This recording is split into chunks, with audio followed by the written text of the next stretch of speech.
What's up, guys? Welcome back to Rosie Wrestling. My name is Safe. And I'm Massa. And this is another edition of Views from Rosie. And today we're going to be reviewing Smackdown with 3 talking points. So the first talking point is Sami Zayn versus Baron Corbin with Kevin Owens on commentary.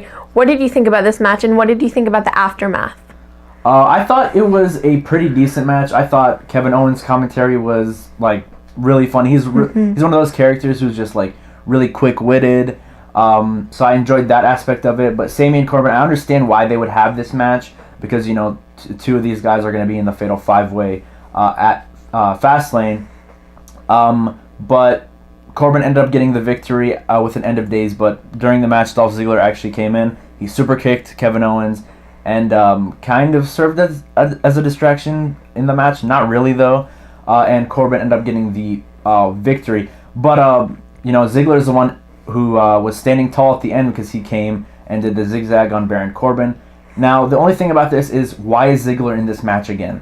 He relinquished the U.S. title. He really only won the U.S. title at Clash of Champions for that surprise factor. He relinquished it. But it makes the U.S. champion seem so irrelevant because, you know, he now wants the WWE championship, and he, kind of still has the right to the U.S. championship, so he could do something with Bobby Roode, but, you know, now they're just adding him in. He hasn't even been on television for a while. Same thing with Baron Corbin.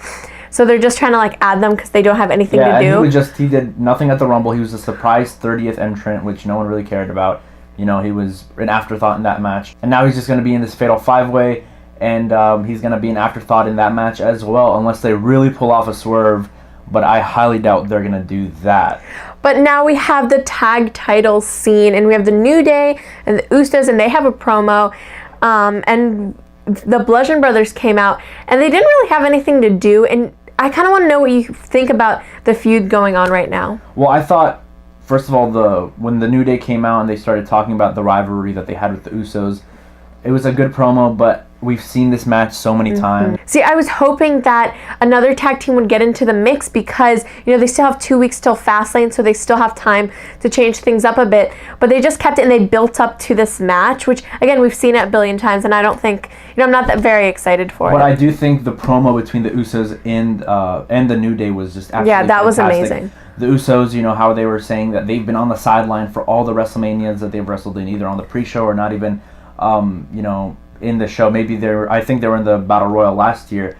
So, you know, a lot of passion coming from the Usos. But then New Day, who are usually, you know, a comedy act. Yeah. Big E, we saw him serious. And I thought it was kind of a breath of fresh air. Yes, they are, you know, some 3 of the funniest guys in the company. But at the same time, the 3 of the best competitors in the company as well. And they've showed that, you know, they're the longest reigning tag champions of all time. And this was a real breath of fresh air from Big E and from the New Day. The Bludgeon Brothers came out, and I think they're bound to be added to the match at Fastlane. I think that's really the smart direction. Yeah, but what are they going to do at Mania now? Well, if you want to find out what they're going to do at Mania, watch my fantasy booking. Hopefully this Thursday or Friday, I'm going to be basically picking the matches I want to see at WrestleMania and kind of discussing some of the storylines. So I do have an answer for that. But as for this, I think Bludgeon Brothers will definitely be added to the match next week. If not, then I think they will be involved somehow at Fastlane. But let's move on to our last talking point, and literally our last talking point is just John Cena. He started off the show with a promo with Shane McMahon and Daniel Bryan, and they announced that exciting main event, him and AJ Styles. John Cena's had a long career, but I feel like one of his best rivalries of all time is against AJ. I think AJ brings out the best from Cena. You know, he had that amazing SummerSlam match and that amazing match at the Royal Rumble, which for me was the best match of 2017. But here, Cena versus AJ, I feel like it's hey, if you're adding people to the match, might as well add Cena as well. But I don't want to see it at the expense of AJ Styles. How did you feel about Cena beating AJ Styles clean in this main event? See, it annoyed me because AJ Styles is this big star, and it makes me kind of feel upset because the Smackdown is the B show, you know, he's the B champion. This, main event of Fastlane doesn't really excite me. You know, 6 people are now just going to be running around, but I hope at least, AJ looks really strong in this match because, you know, he's going against 5 other men and stuff, and one of them is John Cena. So I hope he comes out strong, but if he's not going to, I don't know the point of this. I think the best option for Fastlane is to have AJ win and pin Cena in this match to really make up for this.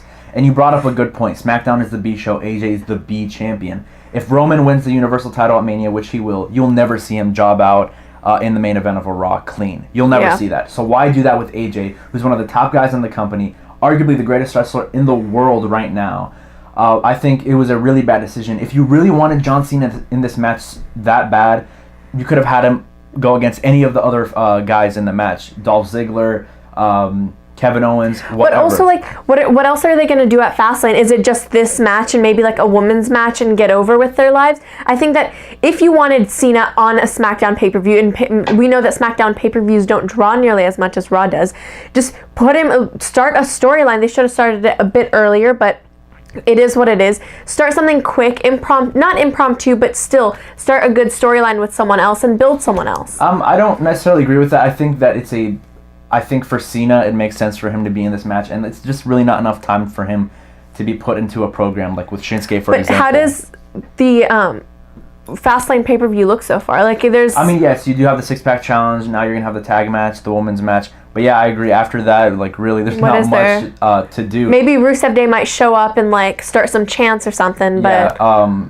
the U.S. title scene, that's still up in the air. Yeah. The... Shinsuke might have something to do there, but he's the Royal Rumble winner, and like he should have something to do. But you know, every single storyline he's been in for the past few months have just been like sidelined. You know. So that's it for our SmackDown review. Views from Rosie. Tell us what you thought of SmackDown and our main talking points in the comment section below. Don't forget to like, share, and subscribe to Rosie Wrestling. Also follow us on Twitter at Rosie Wrestling, and we'll see you guys in the next video. Bye.